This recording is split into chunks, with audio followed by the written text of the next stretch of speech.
আজকে তোমাদের কাছে নতুন একটি ব্লগ নিয়ে এসেছি। আর ব্লগে থাকছে কাঁচা আমের আচার। তো এখানে আমার 4 কেজি আম আছে, 2 রকমের আচার বানাবো। আগে তো অনেক আচার খেতাম, এখন কিছুটা আমার আচার খাওয়াটা কমেছে, তবে আচার আমার অনেক ভালো লাগে। কার কার তোমাদের আচার পছন্দ আমাকে কমেন্টে কিন্তু জানাবা। তো আমগুলো প্রথমে ধুয়ে নিচ্ছি। আর আচার তো ম্যাক্সিমাম আমরা সব মেয়েরাই কম বেশি বানাতে পারি, সবাই বানায়ও। তো এখানে আমি খুব বেশি রেসিপি তোমাদেরকে আমি দিব না, আমি নর্মাল আমি যেমন করে আচার বানাই ঠিক সেটাই তোমাদেরকে আজকে আমি দেখাবো। আর আচার বানাতে বানাতে তোমাদের সাথে কিছু কথা শেয়ার করব, এই আর কি।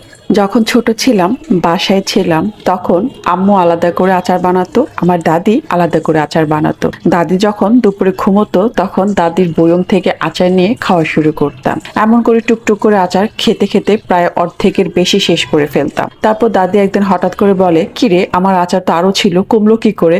আমি হাসতে হাসতে বলি, তোমার আচার ভূতে খেয়ে ফেলছে। যাই হোক, এরকম অনেক সময় অনেক কথাই মনে হয়। দাদির ছোট্ট একটা শোকেস ছিল, সেই শোকেজের উপরে আচারটা তুলে রাখতো।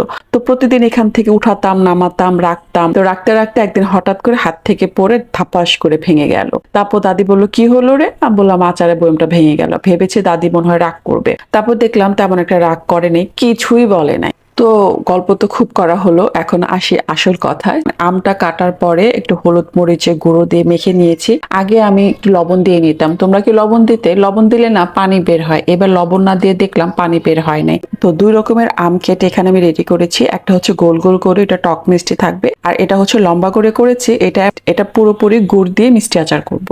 আমি আর কি আচার বানাবো, আমার থেকে অসংখ্য অনেক মানুষ আছে যারা অনেক সুন্দর করে ভালো করে অনেক টেস্ট করে আচার বানায়। আমি আর কি সামান্য একটু ট্রাই করা, এই আর কি। যেভাবে আমি বানাই সেভাবেই বানিয়ে তোমাদেরকে দেখাচ্ছি। ফার্স্টে একটু লবণ দিয়ে নিয়েছি, তারপর গুঁড়ো মরিচ দিচ্ছি, 5 ফোড়ন দিচ্ছি, এখন একটু বিট লবণ দিব, তারপর ভালো করে নেড়ে চেড়ে নিব। আর গুড়টা তো এর আগেই দিয়েছি, এখন একটু নেড়ে চেড়ে নিব। আর তেল দিয়ে ফার্স্টে রসুনটাকে একটু লাল করে ভেজে নিয়েছিলাম।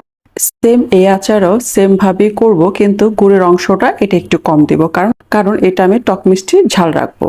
তো মশলা টশলা সব দেওয়া শেষ হয়ে গিয়েছে, এই হচ্ছে আমার আচার। আর 2 আচার কিন্তু আমি 2 চুলোতে একসাথে করছিলাম।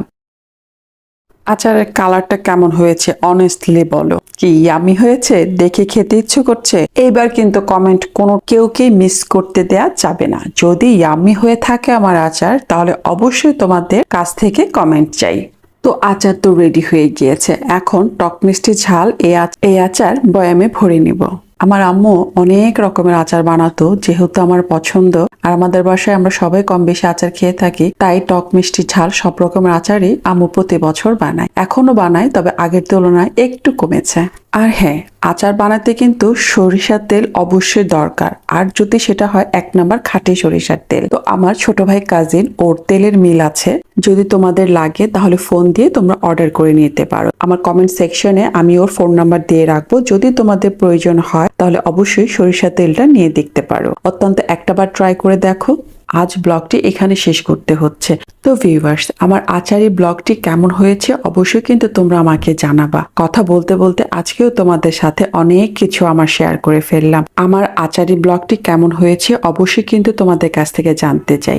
আর যদি ব্লগটি ভালো লেগে থাকে তাহলে তোমাদের পেজে অবশ্যই শেয়ার করে দেবে। আজ এখানে রাখছি, আল্লাহ হাফিজ।